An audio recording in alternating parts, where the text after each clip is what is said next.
Hello दोस्तों, welcome back advance digital learning classes. मैं प्रताप। मैं आप लोगों को क्लास 10 की फिजिक्स पढ़ा रहा हूँ। इसके पहले मैंने आप लोगों को क्या क्या पढ़ाया है उसके पहले डिस्कस कर लेते हैं। प्रकाश का प्रवर्तन, समतल दर्पण, गोलीय दर्पण और गोलीय दर्पण में उत्तल दर्पण और अवतल दर्पण, और दर्पण पे हम लोगों ने न्यूमेरिकल किया था। ठीक है, अब हम लोग क्या करेंगे, प्रकाश का अपवर्तन के बारे में पढ़ेंगे।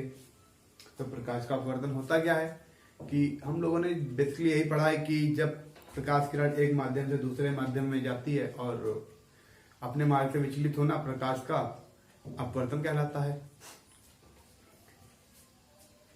तो दो माध्यम लेंगे, मान लो दो माध्यम ले लेते हैं। एक माध्यम हमारा हो जाएगा, एक माध्यम वायु ले लेंगे और दूसरा माध्यम कांच। कांच और वायु को अलग करने के लिए एक पृष्ठ होता है, लेयर जो होती है या परत होती है उसको बोलते हैं पृष्ठ।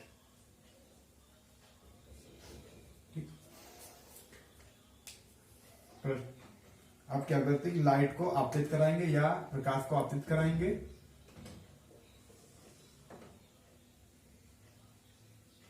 जो लाइट इसको जो आपतित है इसको बोलते हैं आपतित किरण, या कह सकते हैं आपतित किरण कह सकते हैं इसको।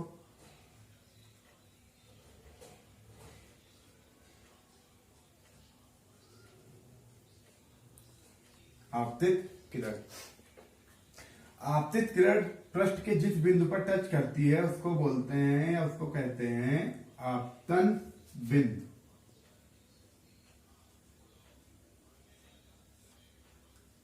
आपतन बिंदु, आपतन बिंदु से हम लोग आपतन बिंदु से लंबवत ड्रॉ कर लेंगे, इसको कहेंगे हम लोग, नाम देंगे अभिलंब। आपतन बिंदु से लंबवत ड्रॉ कर लेंगे, नाम दे देंगे इसको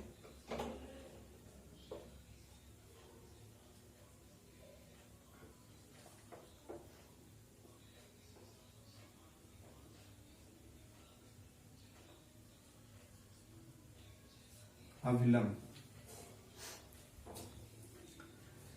तो आपतित किरण, आपतित किरण क्या होती है, प्रकाश किरण है तो सीधा पाथ फॉलो कर रही है। ये अगर सीधा तो इसको एक तरह से अगर देखा जाए तो इसको सीधा ही जाना चाहिए था। अगर देखा जाए तो इसको सीधे जाना चाहिए था, लेकिन सीधे ना जाकर कुछ अपने मार्ग से विचलित हो जाती है, मतलब कि अभिलंब की ओर झुक जाती है, अभिलंब की ओर झुक जाती है। ठीक है, तो या अपवर्तित हो जाती है तो इसको बोलते हैं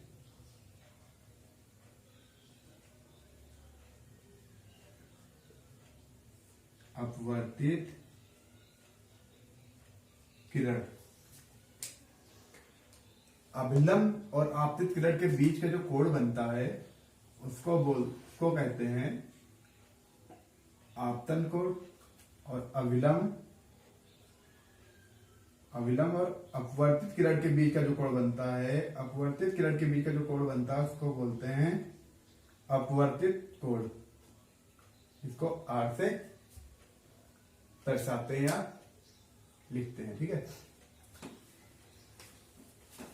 आपतन बिंदु को कोई नाम दे देंगे ओ ए बी। N1 N2 अभिलंब है, ए से ओ तक आपतित किरण, ओ से बी तक अपवर्तित किरण, ओ पॉइंट को हम लोग आपतन बिंदु कहेंगे। अब अगर जब प्रकाश किरण वायु से कांच में जाती है तो अभिलंब की ओर झुकती है।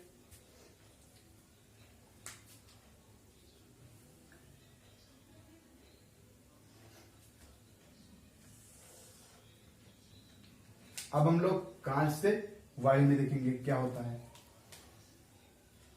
पहला माध्यम हम लोग कांच ले लेंगे और दूसरा माध्यम वायु।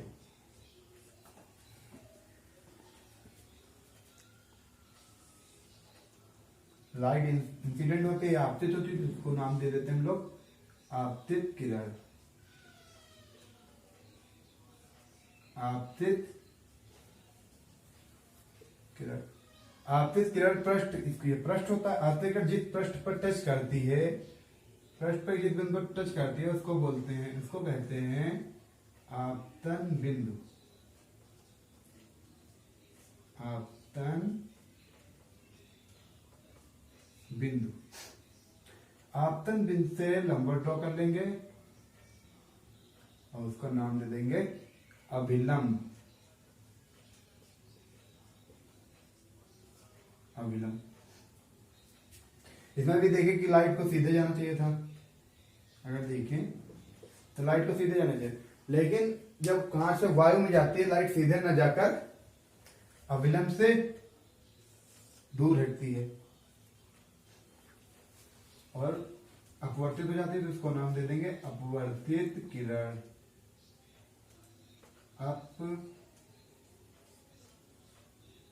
अपवर्तित किरण। ठीक। ए ओ बी N1 N2। यहीं पर एक बार फिर देखते हैं कि जब लाइट वायु से कांच में जाती है तो अभिलंब की ओर झुकती है, जब कांच से वायु में जाती है तो अभिलंब से दूर हटती है। ऐसा क्यों होता है? ये दोनों बातें अपवर्तनांक पर डिपेंड होती हैं या निर्भर होती हैं। तो अपवर्तनांक क्या होता है ये हम आप लोगों को आगे बताएंगे। ठीक। तो जब डिफिनेशन देखें तो प्रकाश किरण ये माध्यम 1 और ये माध्यम 2, ये पहला माध्यम दूसरा माध्यम, यहाँ पर ये पहला माध्यम दूसरा माध्यम। प्रकाश किरण एक माध्यम से दूसरे माध्यम में जाता है। जब प्रकाश किरण एक माध्यम से दूसरे माध्यम में जाती है तो अपने मार्ग से विचलित हो जाती है, और अपने मार्ग से विचलित होना प्रकाश का अपवर्तन कहलाता है। ठीक। अब देखते हैं पहले के लिए केस फर्स्ट, जब पहला डायग्राम उसके लिए देखते हैं।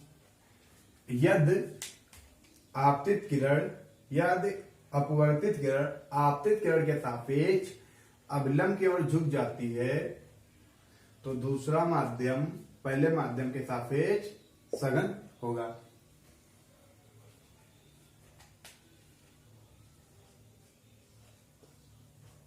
यदि अपवर्तित किरण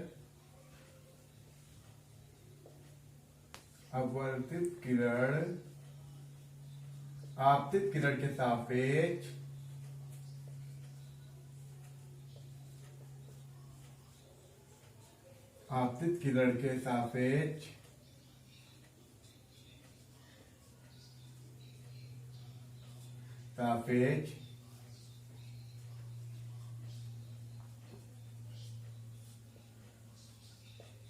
अभिलंब की ओर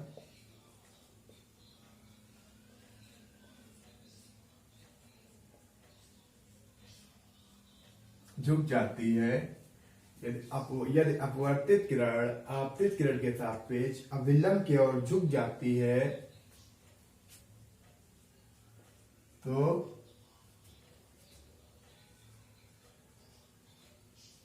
दूसरे माध्यम को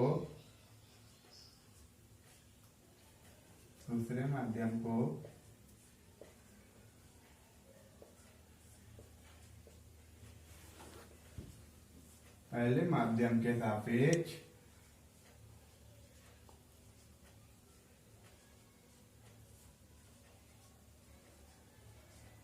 सघन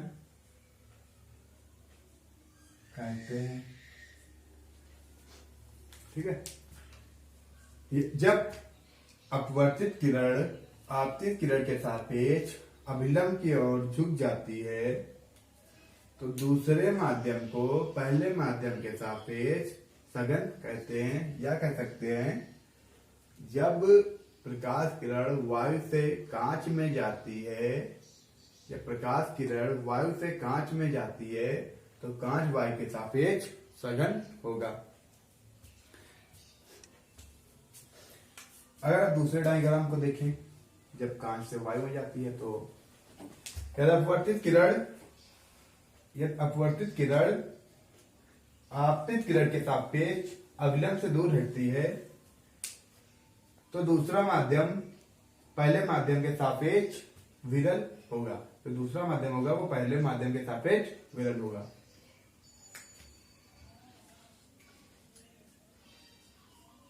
यदि अपवर्तित किरण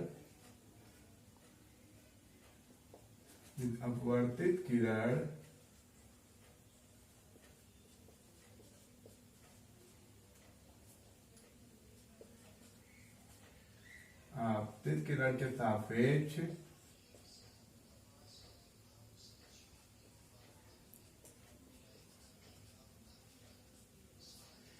अपवर्तित किरण आपतित किरण के सापेक्ष अविलंब से दूर हटती है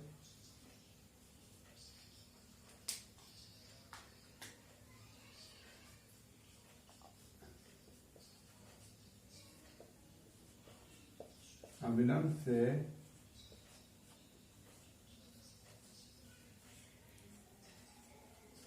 दूर हटती है तो दूसरा माध्यम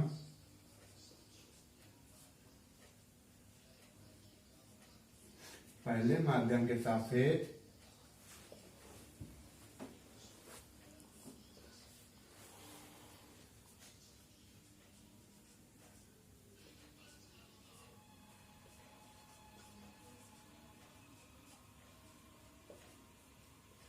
विरल होगा। यदि अपवर्तित किरण आपतित किरण के सापेक्ष अविलंब से दूर हटती है या विलंब उससे दूर हट जाती तो दूसरा माध्यम पहले माध्यम के सापेक्ष विरल होगा। या कह सकते हैं जब प्रकाश किरण कांच से वायु में जाती है तो अविलंब से दूर हटती है तो दूसरा माध्यम मतलब वायु कांच के सापेक्ष विरल होगी। प्रकाश की चाल सघन माध्यम में विरल माध्यम की अपेक्षा कम होती है। ठीक है, अगर एक पॉइंट देखें तो प्रकाश की जो चाल होगी सघन माध्यम में विरल माध्यम की अपेक्षा कम होती है हमेशा। और अगर हम अपवर्तन के नियम देखें तो अपवर्तन के नियम क्या होता है कि आपतित किरण अपवर्तित किरण और अविलंब तीनों एक ही तल में होते हैं। और दूसरा नियम ये होता है कि किन्हीं दो प्रकाश के लिए एक ही रंग के लिए प्रकाश किरण आपतित कोण कीजिए अपवर्तित कोण कीजिए का मान नियतांक रहता है। फॉर्मूला निकल के आता था साइन आई इक्वल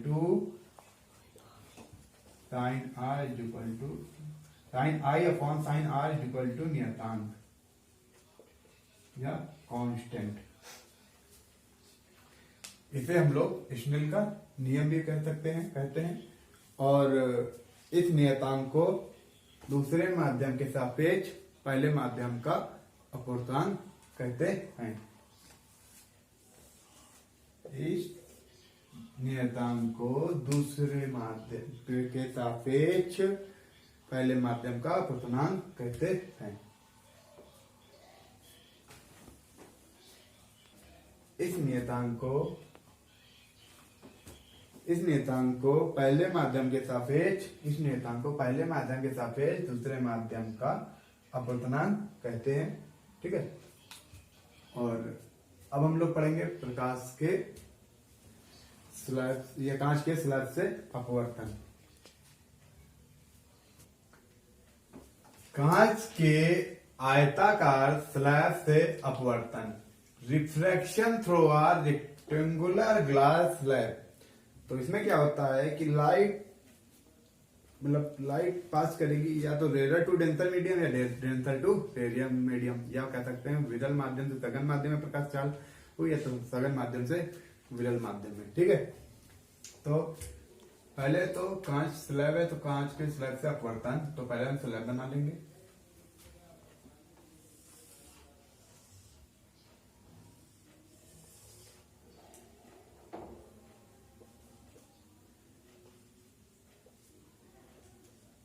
कांच का है तो अंदर कांच होकर बाहर वायु होगी, और यहां पर भी वाई होगी। ठीक है,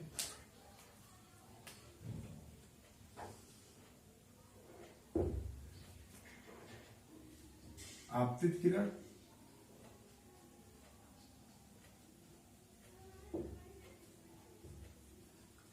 किरण और आपतित किरण जिस पृष्ठबिंदु पे छूती है उसे आपतन बिंदु कहते हैं। आपतन बिंदु से हम लोग अभिलंब ड्रॉ कर लेते हैं, लंबवत।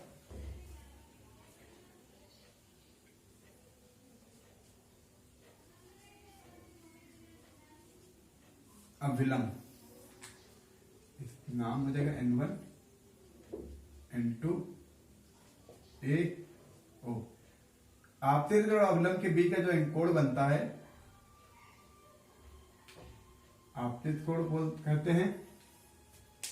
अब यहां पर देखें कि अगर लाइट को क्या होना चाहिए, अगर सीधी डायरेक्शन में जा रही तो लाइट को एक तरफ से सीधे जाना चाहिए था। प्रकाश सीधे माध्यम में चलता है, प्रकाश चार्ज होती है। अब क्या होता है कि प्रकाश सीधे न जाकर जब वायु से कांच में जाती है,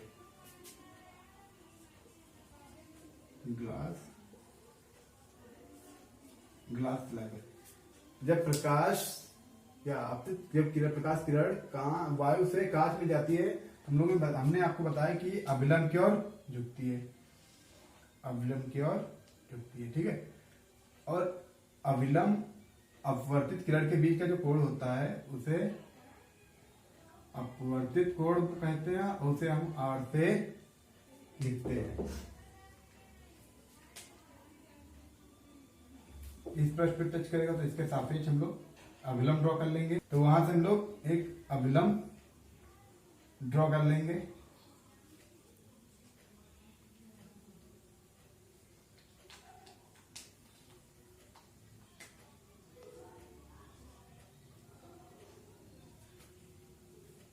अभिलंब ड्रॉ कर लेंगे। अभिलंब से अब क्या होता है कि वायु अब कांच से वायु में जाएगी, जब कांच से वायु में जाती है तो अभिलंब से दूर हटती है, अभिलंब से दूर हटेगी। ठीक है,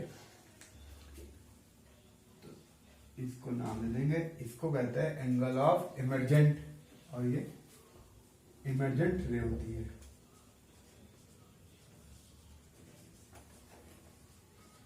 इमर्जेंट रे। और इन दोनों के लंबवत जो दूरी, इन दोनों के बीच की जो लंबवत दूरी होते हैं उसे कहते हैं लेटरल डिस्प्लेसमेंट। लेटरल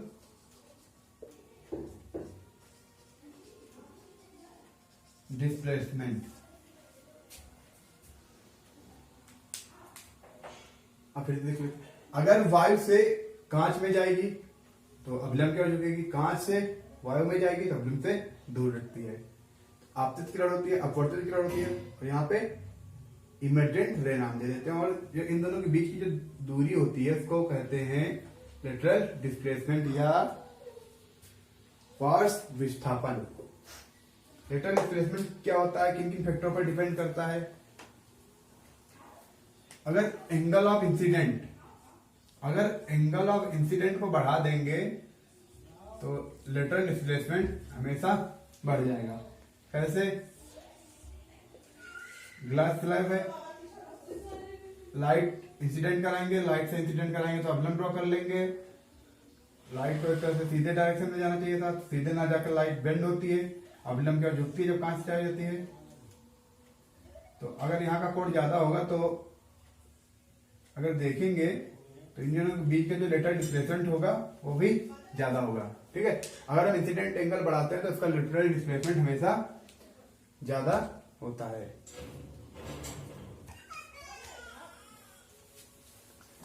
और जितना ज्यादा अपवर्तनांक होता है, अपवर्तनांक को हम लोग n से डिनोट करेंगे या प्रदर्शित करेंगे, और जितना ज्यादा अपवर्तनांक होता है लेटरल डिस्प्लेसमेंट उतना ही ज्यादा होता है। ठीक है, और वायलेट रंग में लेटरल डिस्प्लेसमेंट ज्यादा होगा, क्योंकि जो वायलेट जो होता है या बैंगनी रंग जो होता है उसकी जो वेवलेंथ होती है वो छोटी होती है, कम होती है। ठीक है, तो